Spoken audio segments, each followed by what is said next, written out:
सरकार ने भले ही किसानों को लॉकडाउन के समय में बड़ी राहत दी हो, लेकिन यूपी के महोबा में पान किसानों की हालत बद से बदतर हो गई है। पान बरेजे सूख कर मुरझा गए हैं, जिससे अब किसानों के सामने 2 जून की रोटी की समस्या खड़ी हो गई है। बुंदेलखंड का महोबा पान की खेती के लिए विख्यात है। यहाँ देशावरी, बंगला सहित कई प्रजातियों के पान की पैदावारी की जाती है और महोबा की शान के नाम से विख्यात देशावरी पान देश के कोने कोने में ही नहीं बल्कि विदेशों में भी अपनी पहचान बनाए हुए है। लेकिन वैश्विक महामारी कोरोना के चलते हुए लॉकडाउन की वजह से पान किसान अपने बरेजों में नहीं जा पा रहे हैं और पान मंडी भी बंद है, जिसका नतीजा ये हुआ है कि अब ये पान बरेजे मुरझा गए हैं, जिससे न सिर्फ पान मुरझाए हैं बल्कि इनकी खेती करने वाले पान किसानों की तकदीर भी मुरझा गई है और किसानों के सामने 2 जून की रोटी की समस्या खड़ी हो गई है। पान की खेती में सर बहुत दिक्कतें आ रही हैं, जैसे कि हमारा पान ये बरेजे में सड़ रहा है। ये देखिए आप, ये बरेजे में ये कच्चा बाना है और कच्चे बाने के साथ साथ जब मंडी नहीं लगी, पुलिस आती है मार के भगा देती है। प्रशासन का इतना डंडा है कि किसान मतलब अगर सोचता भी है कि हम 10-5 ढोली पकना अपना यार गला पान मंडी में ला के बेच दे तो पुलिस के चलते हुए ग्राहक भी नहीं आता है, ना कोई दुकानें खुल रही हैं, तो उसके चलते तो भुखमरी की कगार पे है किसान। लॉकडाउन की वजह से पान टूट नहीं रहे, टूटने की ना वजह से पान गल गल गिर रहे हैं नीचे और मंडियों में ले जाते हैं, कोई लेने वाला नहीं है पानों का। अच्छा, अगर ये पास बन जाए गाड़ियों की तो पान बाहर जाने लगे, इससे किसान के पान टूटते रहे तो नीचे खराब नहीं होंगे वो। अच्छा, नया पान कैसे बचा सकते हैं आप लोग? क्या उसको नया पान सलैया की ज़रूरत पड़ती है। सलाई के लिए गाड़ी की परमिट बना दें ताकि किसान बाहर से सलैया ले सके और पोस्ट को बताया जा सके। लॉकडाउन के चलते पान किसानों को विशेष कोई समस्या नहीं हो रही है। माननीय मुख्य सचिव के शासनादेश के अनुसार कृषि क्रियाओं करने की इनको पर्याप्त छूट दी गई, तो खेती में इनको कोई समस्या नहीं है। और दूसरी समस्या एक इनकी है कि पान मंडी बंद है, पान मंडी नहीं खुल पा रही है, तो उसके लिए जिला प्रशासन से और मेरे द्वारा भी काफ़ी प्रयास किया गया है। 20 तारीख को हमारे जनपद में चूँकि अभी तक कोई कोरोना वायरस से प्रभावित पेशेंट नहीं मिला है, तो ये आशा की जा रही है 20 तारीख को छूट मिल जाएगी। और जैसा जिलाधिकारी महोदय से मेरी वार्ता हुई है, जो उन्होंने निर्देश दिए हैं, 20 तारीख को पान मंडी सशर्त सोशल डिस्टेंसिंग के नियमों के साथ में खोलने की परमिशन उनके द्वारा दे दी जाएगी, तो इनकी वो समस्या भी समाप्त हो। यूपी के फर्रुखाबाद में लॉकडाउन की धज्जियां कैसे उड़ाई जा रही हैं, इसका उदाहरण नेहरू रोड से सामने आया है। आपको बता दें कि लॉकडाउन में भी पीटर इंग्लैंड शोरूम खोल दिया गया है और खुलकर बिक्री भी करते हुए नजर आए, जबकि लॉकडाउन में मॉल, शोरूम सभी पर प्रतिबंध के आदेश हैं, जिसको देखते हुए नोडल अधिकारी की बड़ी लापरवाही सामने आई है। यूपी के बरेली में भुता के नवदिया गांव में आकाशीय बिजली गिरने से 3 लोगों की दर्दनाक मौत हो गई, जबकि 4 लोग गंभीर रूप से झुलस गए। हादसा उस वक्त हुआ जब सभी लोग खेत में गेहूं की कटाई कर रहे थे, तभी आकाशीय बिजली की चपेट में ये लोग आ गए। मरने वालों में पिता, पुत्र और भतीजा भी शामिल है। वहीं इस दौरान हुए घायलों का निजी अस्पताल में इलाज चल रहा है। इस घटना की जानकारी होते हुए एसडीएम फरीदपुर विशु राजा और सीओ अस्पताल पहुंचे, जहां उन्होंने घायलों का हालचाल जाना। बता दें, आकाशीय बिजली गिरने से 3 लोगों की मौत हुई है, जबकि 4 लोगों को केयर अस्पताल में इलाज के लिए भर्ती कराया गया है, जिनका इलाज अभी भी जारी है। सर, मैं दौलतपुर करना ग्राम पंचायत नवदिया निवासी हैं। हमारा भतीजा और मेरे भाई और एक भतीजा, इन सब लोगों की आकाशीय बिजली गिरने से मृत्यु हो गई। और इसके क्या कर रहे थे सर? ये खेतों में दरअसल थ्रेसर चल रहा था, तो उसमें गेहूं निकालने के लिए आए हुए थे। यहाँ पे मेडिसिटी हॉस्पिटल में गांव गिरधरपुर नवदिया पड़ता है, थाना भुता, तहसील फरीदपुर में। वहाँ के 3 लोग लाए गए हैं। Sumit Singh son of Ram Avtar Singh son of जिलेदार Singh और एक ब्रिजेश सिंह, इन तीनों की डेथ हो गई है। इसके अलावा 3 लोगों को केयर हॉस्पिटल में भेजा गया है और एक व्यक्ति है वो जो ठीक स्थिति में था, उसको प्राथमिक उपचार देकर घर वापस कर दिया गया। यूपी में रामपुर जिलाधिकारी आंजनेय कुमार सिंह ने शहर के ज्वाला नगर, मिस्टनगंज, राधा रोड, हाथीखाना, किला गेट, शाहबाद गेट सहित कई क्षेत्रों का स्थलीय निरीक्षण कर लॉकडाउन के दौरान विभिन्न व्यवस्थाओं का जायजा लिया। इस दौरान प्रमुख मार्गों पर जाने वाले राहगीरों से घर से निकलने के कारणों के बारे में भी पूछताछ की गई। वहीं बिना अनुमति के चलने वाले वाहनों पर भी जिलाधिकारी ने चालान करवाने के निर्देश दिए हैं। रामपुर जनपद में लॉकडाउन को लेके कोई ढील नहीं है, न ही 3 मई तक हम कोई ढील देंगे। और उसकी वजह यह है कि यहाँ पे पॉजिटिव केसेस हैं। अभी कुल मिला के टोटल 15 पॉजिटिव आए हैं जनपद में, जिनमें से 4 की रिपोर्ट नेगेटिव आई है। उसके बावजूद उनका रिपीट सैंपल हम करा रहे हैं और जब तक रिपीट सैंपल जैसे प्रोटोकॉल है, प्रोटोकॉल के हिसाब से जब तक उनको पूरी तरह हम क्लियर नहीं कर देते तब तक हम उनको अभी साथ ही रख रहे हैं। तो 15 टोटल केसेस हैं। इसकी वजह से हम यहाँ पे कोई छूट नहीं दे रहे हैं, न ही कोई अतिरिक्त जैसा भी है खुलेगा। सिर्फ हमने 6-7 फैक्ट्रीज़ को अभी अलाउ किया, उसके अलावा भी कुछ और फैक्ट्रियाँ हैं पेंडिंग, उनको भी अलाउ करेंगे। और उनके लिए जो कायदा बनाया है वो बहुत सख्त है। कहीं पे भी क्राउडिंग नहीं होने दी जाएगी और प्रॉपर एहतियात बरता जाएगा।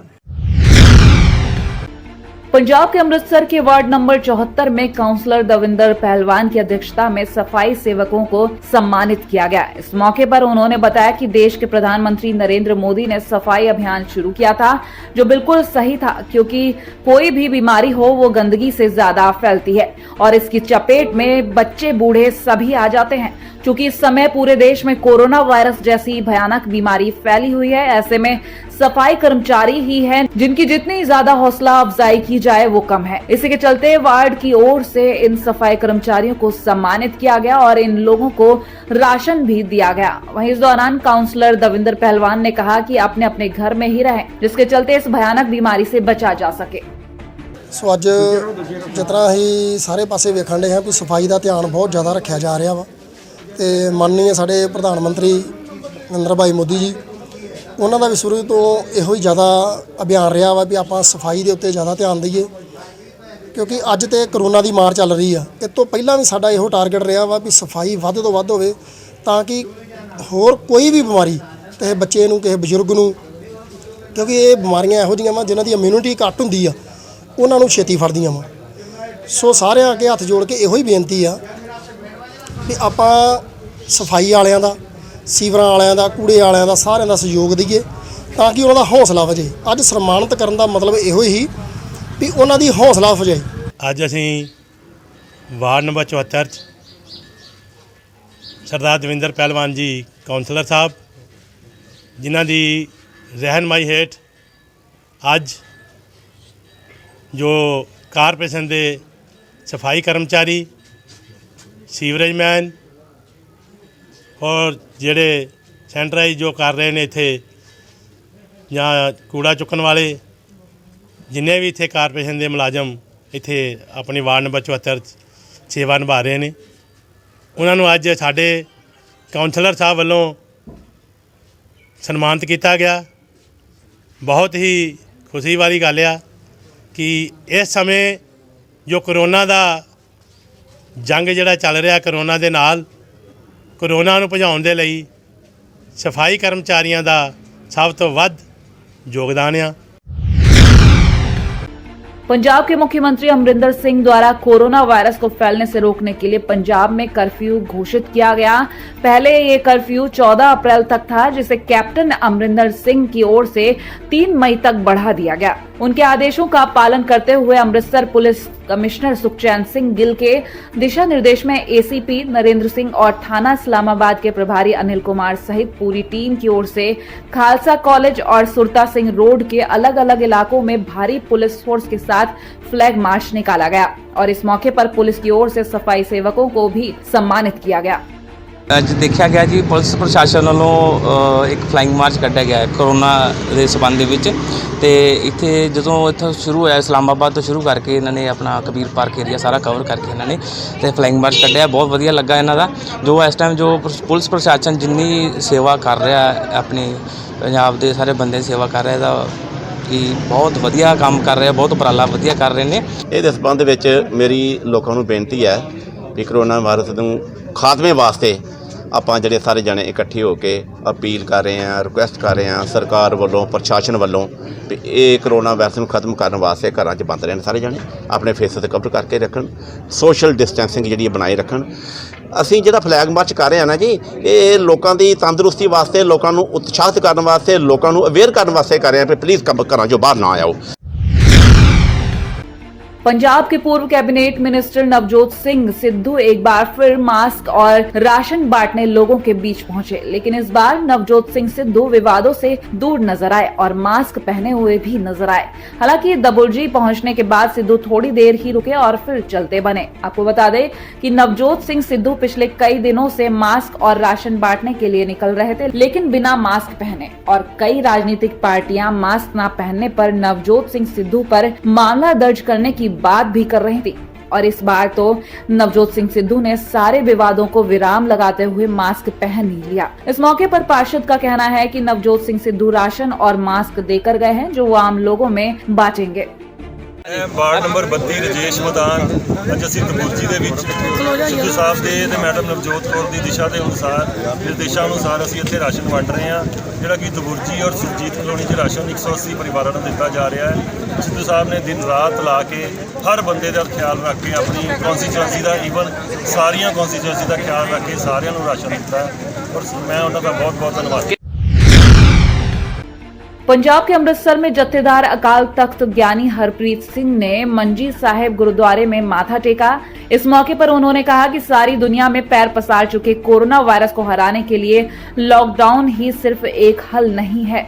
इसे हराने के लिए दुनिया के लोगों के मन से कोरोना वायरस का डर निकालना होगा, तभी इसे हरा पाएंगे। साथ ही उन्होंने कहा कि लोगों को अपने खान पान में बदलाव करना होगा और कुदरती खेती के साथ साथ कुदरती खान पान भी अपनाना होगा, तभी अंदर से ताकतवर हो पाएंगे और शरीर कोरोना वायरस का मुकाबला कर पाएगा। चलो सरकारों ने लॉकडाउन किए है, पर इस दी भी हल नहीं है लॉकडाउन जिहड़ा हैगा। इहदे लई सानू अपना लाइफ स्टाइल जिहड़ा है बदलना पएगा, सानू अपना जिहड़ा देसी खान पान है वो मुड़ तो शुरू करना पएगा। और ये जिहड़ी बीमारी आई है इहनूं सब तो पहलां तां सानू अपने मनां चों कढनी पएगी, क्योंकि मनां दे विचों इस बीमारी दा भै जिहड़ा है वो इस बीमारी नूं साडे जिहड़ा नेड़े लैके आउंदा है।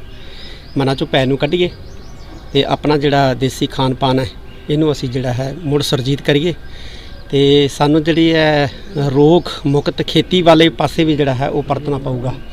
बहुत ज़्यादा जिहड़ी है असी कीटनाशक फसलों के उत्ते छिड़कते हैं, घट्टो घट्ट साडे जिहड़ा पंजाब दा किसान है उन्हें जिहड़ी आप खानी है उन्होंने जरूर फसलों तो जिहड़ा कीटनाशकों तो मुक्त करके बीजण ते बेचण दा जिहड़ा वो यतन करे।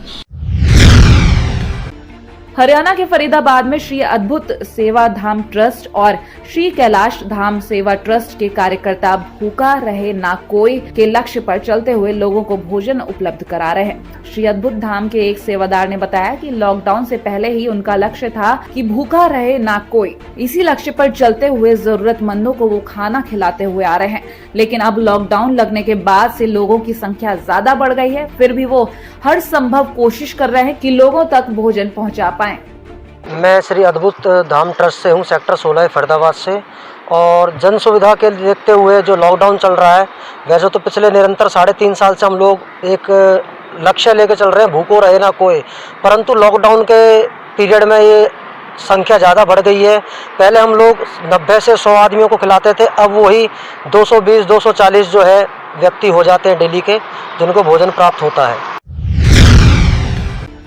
हरियाणा के फरीदाबाद में जिला उपायुक्त यशपाल यादव के कहे अनुसार अभी कोई भी रजिस्ट्री नहीं होगी। इसके अलावा किसी भी तरह के उद्योग चलाने के लिए सरल हरियाणा पर एप्लीकेशन मांगी गई है, लेकिन अभी किसी को छूट नहीं मिलेगी। इसके लिए पहले उन्हें कमेटी द्वारा एग्जामिन करवाया जाएगा, तभी छूट मिल सकती है और इसमें अभी वक्त लगेगा। दरअसल हरियाणा सरकार में रजिस्ट्री कराने और उद्योग धंधों को छूट देने का आदेश जारी किया गया था, लेकिन फरीदाबाद चूंकि रेड जोन में है, इसीलिए फरीदाबाद में अभी रजिस्ट्री नहीं होगी। जिला उपायुक्त यशपाल यादव ने कहा कि फरीदाबाद में 13 कंटेनमेंट जोन में से एक सेक्टर कम हो गया है, जिसके बाद फरीदाबाद में अब कुल 12 कंटेनमेंट जोन है। गवर्नमेंट ऑफ हरियाणा के द्वारा सरल पोर्टल बना दिया गया है और उसके ऊपर सभी इंडस्ट्री के लोग जो अपनी इंडस्ट्री को चलाना चाहते हैं वो अप्लाई कर रहे हैं। हमने टीम्स बना दी हैं, वो उनको एग्जामिन करेंगी विजिट करेंगी और जो योग्य पाया जाएगा उसको परमिशन दे दी जाएगी। 13 कंटेनमेंट जोन है, कितना खतरनाक रहने वाला है, क्या स्थिति है फिलहाल की डेट में? हमारे पास में कुल 42 लोग अभी तक संक्रमण के शिकार पाए गए हैं, जिसमें से 20 लोग ठीक हो चुके हैं, 22 आज के दिन भी एक्टिव हैं। इन सब को देखते हुए 13 कंटेनमेंट जोन्स डिक्लेयर किए गए थे। उनमें से एक जोन पाया गया कि वहाँ पर वो पेशेंट कभी गया नहीं, इसलिए उसको डीनोटिफाई कर रहे हैं। इसके अलावा कुछ केसेस परसों नए आए थे, उनके आधार पर अगर जोन बनाने की ज़रूरत है तो उसके ऊपर विचार चल रहा है, लेकिन अभी स्थिति नियंत्रण में है और जितने भी केसेस पाए गए हैं उन सभी के सोर्सेज हमें पता है, उनकी कॉन्टैक्ट ट्रेसिंग की गई है, उन सबको क्वारंटीन में रखा गया है और उनके ऊपर नज़र रखी जा रही है।